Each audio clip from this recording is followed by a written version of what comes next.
وشفيعنا وحبيبنا وكريمنا ومولانا محمد وعلى الجود والكرم منبع العلم والحكم وعلى آله وصحبه وبارك وسلم. عزیزان گرامی، ہمارا جو دل ہے، ہمارا پورا بدن ہمارے اس دل کا تابع ہے. دل میں اگر اچھی چیزوں کی محبت ہوگی تو یہ بدن بھی اچھائیوں کی طرف جائے گا. دل میں اگر برائیوں سے نفرت ہوگی تو یہ پورا بدن برائیوں سے بچتا رہے گا. اور اگر اس کے برخلاف ہو جائے، دل میں مال و دولت کی محبت آ جائے تو ہمارا یہ بدن بھی مال و دولت کی طرف بڑھنے لگے گا. رب کا فضل ہے جن لوگوں کے دلوں میں اللہ کی محبت ہے، جن کے دلوں میں رسول اللہ کی محبت ہے، جن کے دلوں میں مسجدوں سے لگاؤ ہے، جن کے دلوں میں قرآن عظیم کی محبت ہے، جن کے دلوں میں نیکیوں کا جذبہ ہے. جب انسان کے دل میں ان چیزوں کی محبت ہوتی ہے تو جب تک وہ نیکیاں نہیں کرتا، رب کی بارگاہ میں حاضر نہیں ہوتا، اس کو سکون نہیں ملتا. اگر کوئی رسول اللہ صلی اللہ علیہ وسلم سے محبت کا کسی کو رسول اللہ صلی اللہ علیہ وسلم کی محبت حاصل ہو جائے اور سنتوں کا پابند ہو جائے تو ایک قدم بھی اس کو سنتوں کے خلاف رکھتے ہوئے احساس ہوتا ہے کہ یہ قدم میرا غلط جا رہا ہے. مسجد میں آ رہا ہو، داہنا قدم رکھنا سنت ہے، اگر غلطی سے بایاں قدم چلا بھی جائے واپس لے کر اپنے داہنے قدم کو مسجد میں داخل کرتا ہے. وجہ کیا ہے؟ وجہ یہ ہمارا دل ہے. اسی دل میں اگر برائیوں سے نفرت ہو تو انسان برائیوں کو کرنا تو دور کی بات ہے، برائیوں کی طرف دیکھنا بھی پسند نہیں کرتا. مسلمان جو واقعی سچا مومن ہوتا ہے، کفر و شرک سے اس کے دل میں نفرت ہوتی ہے، مندروں کی طرف دیکھنا تک نہیں چاہتا.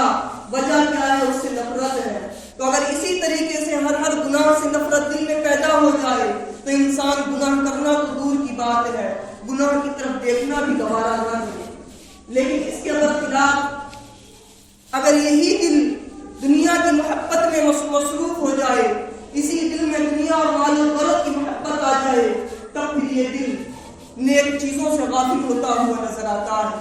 اسی کے بارے میں پیارے آقا صلی اللہ علیہ وسلم نے فرمایا تھا کہ مجھ کو تم پر یہ خوف نہیں کہ تمہارے اوپر تنگ دستی آئے گی، تمہارے اوپر غربت آئے گی. مجھے اس بات کا خوف ہے کہ تمہارے دلوں میں دنیا کی محبت آ جائے گی اور وہ تم کو ہلاک و برباد کر دے گی. آج اگر ہم اپنے حالات کا جائزہ لیں تو کہیں نہ کہیں ہمارے یہی حالات ہیں. دوسری طرف قرآن عظیم کو اٹھا کر دیکھیں، قرآن عظیم نے بھی یہی نصیحت فرمائی ہے. یا ایھا الذین آمنوا، اے ایمان لانے والو، لا تلہکم اموالکم ولا اولادکم عن ذکر اللہ، تمہارا مال اور تمہاری اولاد کہیں تم کو اللہ کے ذکر سے غافل نہ کر دے. اللہ اکبر. عزیزان گرامی، قرآن عظیم ہم کو یہ نصیحت فرما رہا ہے، قرآن عظیم ہم کو پہلے ہی ایک تنبیہ فرما رہا ہے، لیکن اس کے باوجود آج ہمارا حال یہ ہے کہ ہم اولاد کی محبت میں، مال و دولت کی محبت میں کہیں نہ کہیں اللہ کے ذکر سے غافل ہوتے ہوئے نظر آ رہے ہیں. آج ہم کو اپنے کاروبار کی اتنی فکر ہے کہ صبح جس وقت کاروبار پہ پہنچنا ہے وقت کی پابندی سے پہنچیں گے، شام کو جس وقت آنا ہے وقت کی پابندی سے آئیں گے. لیکن اتنے وقت کے درمیان ہم نے اللہ کا ذکر کتنا کیا اس کو تو بھول جائیں. جو ہمارے اوپر فرض نمازیں ہوتی ہیں ان نمازوں سے بھی ہم غافل ہو جاتے ہیں. اسی چیز کو فرمایا تھا، لا تلہکم اموالکم ولا اولادکم عن ذکر اللہ، تمہارے مال اور تمہاری اولاد کہیں تم کو اللہ کے ذکر سے غافل نہ کر دے. ہمارے دلوں میں ہماری اولاد کی اتنی محبت کہ اس اولاد کی دنیا کو بنانے کے لیے ہم اپنی آخرت کو برباد کرتے چلے جاتے ہیں. اس اولاد کو کامیاب کرنے کے لیے ہم اپنی آخرت کو نقصان پہنچاتے چلے جاتے ہیں. یہ اولاد ہم کو ملی ہے، ضرور یہ اولاد ملی ہے. جہاں یہ اولاد اللہ کی نعمت ہے وہیں یہ اولاد ہمارے لیے آزمائش ہے. اسی کو پروردگار عالم نے ایک جگہ پر فرمایا ہے کہ یہ تمہارے لیے فتنہ ہے، یعنی یہ آزمائش ہے. اگر اس اولاد کی ہم نے اللہ رب العالمین اور رسول اللہ صلی اللہ علیہ وسلم کے احکام کے مطابق تربیت کر دی، اگر اس اولاد کو ہم نے جہاں دنیا سکھائی ہے، دین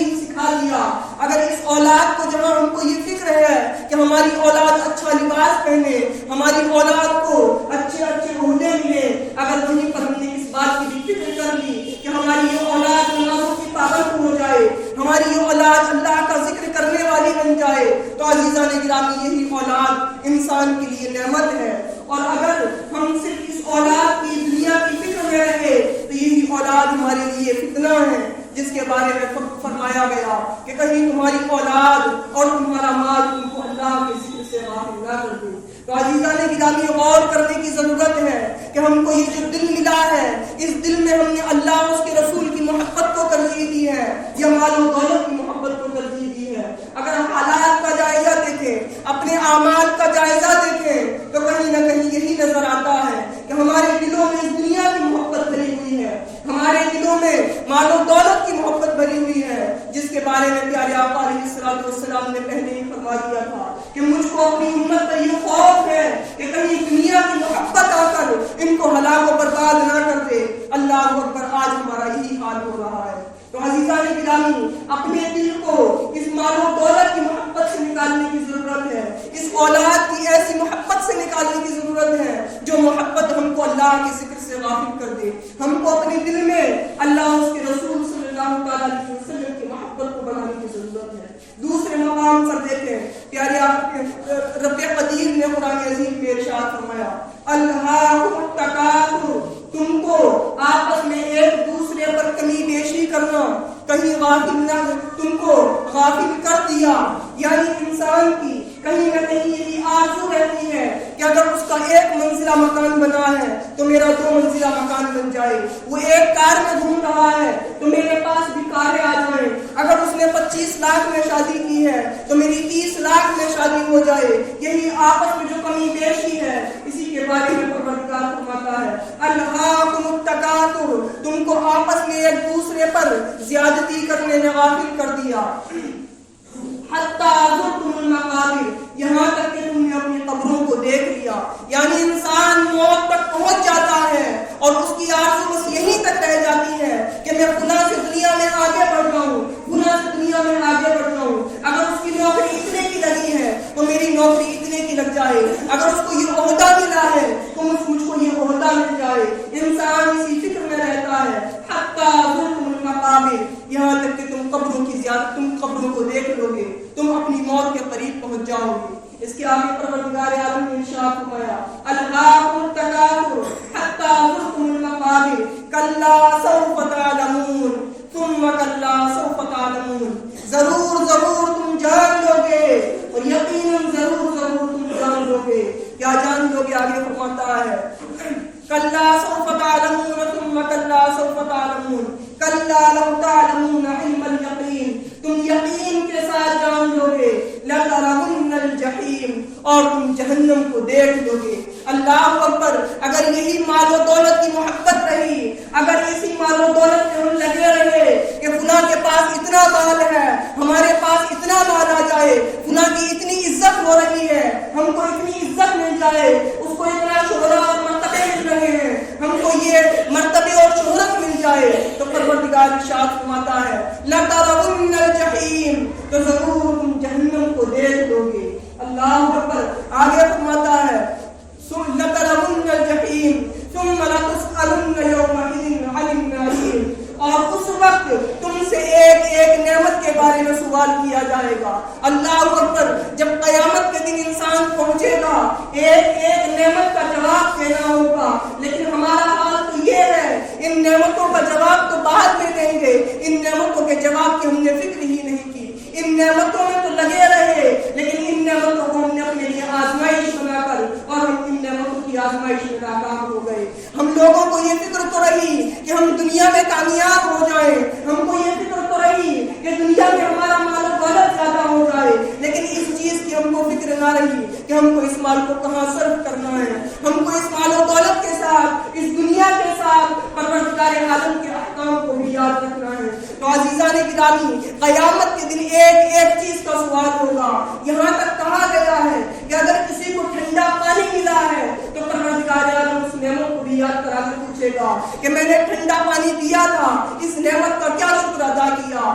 عزیزان گرامی، قیامت کے دن جن چیزوں کا سوال ہونا ہے ان چیزوں سے بھی آج ہم غافل ہیں. اور 5 سوال تو یہ مشہور ہیں کہ انسان سے انسان کی زندگی کے بارے میں پوچھا جائے گا, جوانی کے بارے میں پوچھا جائے گا, مال کہاں سے کمایا اس کے بارے میں پوچھا جائے گا, مال کہاں خرچ کیا اس چیز کا سوال ہوگا, اور انسان نے جو علم حاصل کیا ہے, انسان کو جو معلومات ہیں, ان معلومات پر انسان نے کتنا عمل کیا, ان 4-5 چیزوں کا سوال تو خاص طور سے بیان کیا گیا ہے. اور ان کے علاوہ بھی پروردگار ایک نعمت کو یاد دلا کر اپنے بندوں سے پوچھے گا کہ میں نے خدا نعمت کی تھی, ان نعمتوں کو تم نے کہاں پر صرف کیا. تو عزیزان گرامی, آج اس مال و دولت کی محبت نے ہم کو اللہ کے ذکر سے ایسا غافل کر دیا کہ ہم کو یہ فکر ہی نہیں ہوگی کہ ہم مال و دولت کہاں سے کما رہے ہیں اور مال و دولت کہاں خرچ کر رہے ہیں. اس اولاد نے ہم کو اس قدر آزمائش میں ڈال دیا ہے کہ اس اولاد کی دنیا کو کامیاب کرنے کے لیے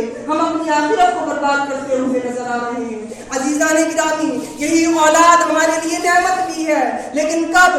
جب ہم اس کی اچھی تربیت کر دیں. اور یہی اولاد ہمارے لیے آزمائش بھی ہے. اگر ہم اس کی محبت میں اتنے مستغرق ہو جائیں کہ ہم اللہ کے ذکر سے غافل ہو جائیں, ہم اپنے رب کو بھول جائیں, تو ضرورت اس چیز کی ہے کہ اپنے دل سے مال و دولت کی محبت کو نکالیں, اپنے دل سے اس اولاد کی ایسی محبت کو نکالیں جو اللہ کے ذکر سے غافل کرے, اور اپنے دل کے اندر اللہ اور اس کے رسول کی محبت کو بڑھانے کی کوشش کریں. اگر اللہ کی محبت ہوگی, رسول اللہ صلی اللہ علیہ وسلم کی محبت ہوگی, مسجدوں کی محبت ہوگی, قرآن عظیم کی محبت ہوگی, نیکیوں کی محبت ہوگی, تو یہی محبت ہم کو نیکیوں پر آمادہ کرتی رہے گی. اگر ہم کہیں کسی کو نماز پڑھتا ہوا دیکھیں گے, اگر کسی بستی سے گزر رہے ہوں, وہاں مسجد موجود ہو, نماز کا وقت آ گیا ہو, تو ہمارے قدم آگے نہیں بڑھیں گے جب تک ہم نماز ادا نہ کر لیں. لیکن اگر یہ محبت ہمارے دلوں میں نہیں تو کہیں بھی ہم رہیں, پھر ہم نیکیوں کی طرف بڑی مشکل سے بڑھ پائیں گے. تو ضرورت اس چیز کی ہے کہ ہم اپنے اس دل کی اصلاح کرنے کی کوشش کریں کہ ہمارے اس دل میں نیکیوں کی محبت آئے